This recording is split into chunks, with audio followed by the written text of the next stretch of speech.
Hello everybody. I wanted to do another short video on some of the things that we have in the Rick Hautala papers. And let me just preface again, we have hundreds and thousands of documents. And there are letters that Rick has written to authors or authors have written to him. Rick has critiqued other authors' stories and vice versa. Back in 1980, Rick was starting to work on his book, The Bog Man. And this is, I want to say the early part of 1980. So he might have been working on it starting in 79.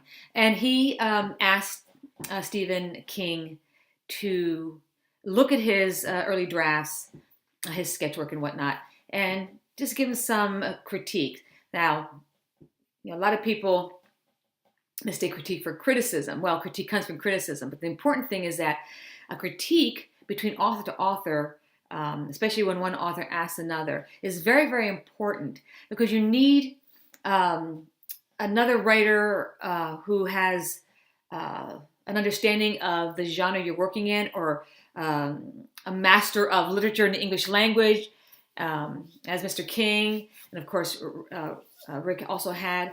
But you need that outside person because the author's writing is so highly invested in his work that he or she doesn't always see where the weaknesses are. So they need another set of eyes, sometimes a lot of set of eyes, just to point those things out. So here we have a typewritten letter, dated February 12, 1980, and it says, "Dear Rick," he says, "I find that I've covered a lot of things I wanted to say about the Bogman on the phone with you half an hour or so ago. Of course, the fact that you're doing a full rewrite, when 18 pages become 50, that's a full rewrite, may cancel anything further I may have to say, so just bear with me."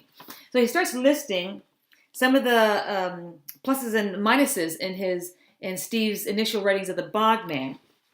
For example, the most obvious flaw in the draft I read is that sketch feeling that I suspect you're now writing quite hard on. That feeling that what I read was a bare bone skeleton still to be fleshed out. Second, the first 30 pages of the book are extremely weak. There's a rough, bumpy feeling to them, and I also got the sense of you as a writer circling your idea, looking for a doorway leading inside. It continues on with some of the passages.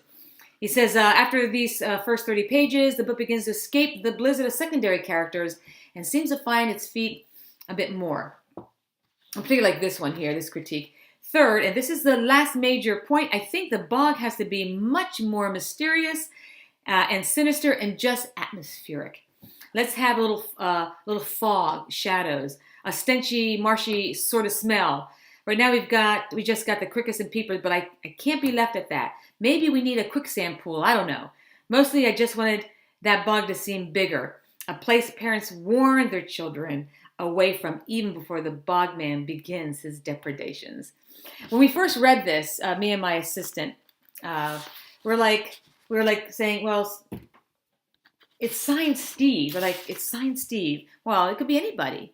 I mean, it didn't have, we think Stephen King, but one of the things we do as archivists is when we have a document like this and we don't know who the creator, in case this person named Steve, we're compelled, we have to read the letter because now we're looking for clues.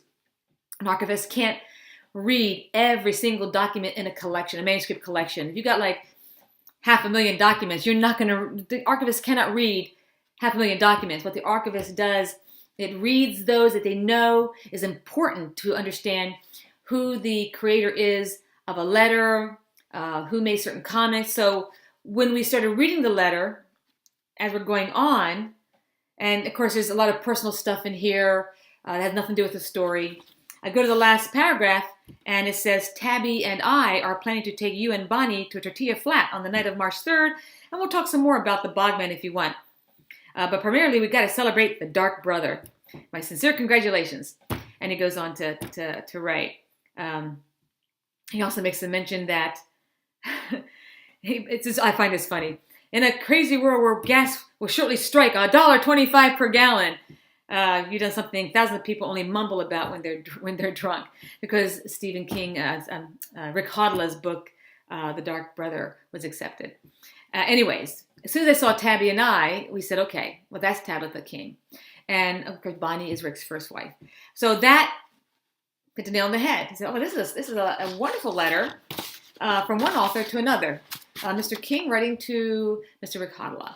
So that's a really, we were very excited to read that. And then we found a handwritten letter. It's not dated, but it's a handwritten letter about the Mountain King. And it says, Dear Rick, hey, fuck all those people. I enjoyed Mountain King. And then he gives some feedback. Here's some specific feedback. Instead of constructive criticisms, if you ever do a polish, most of these are, I'm sure, the result of the speed with which this was written, which also leads at a marvelous pace. To me, this is Bigfoot Deliverance. It ain't James Dickey, it sure ain't Harry and the Hendersons, but it is a corker of a read. And he just brings out certain areas in the Mountain King, his thoughts and critique. He says, good ending. I bet the fact that the two key female characters and Cypher Mary all died counted against the sale in these politically correct times. Just a thought. Maybe a female deputy active surviving woman character would help balance the scales? Give us some thought. He says, I hope this helps. Hope this finds a home too. Maybe, if I can read this. Maybe something. Oh, maybe title change. Old Man of the Mountain. Anyways, best Steve. So here is this handwritten letter, notes that Stephen King wrote to Rick regarding the Mountain King. So those are two among others, but I just don't want this video to be too long.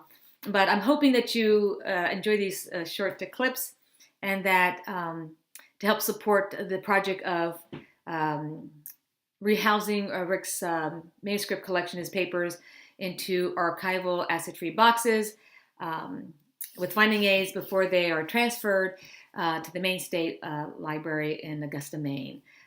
Thank you so much for all those who've donated thus far. I'm humbled by the generosity of all of you, and I hope that we can reach our goal.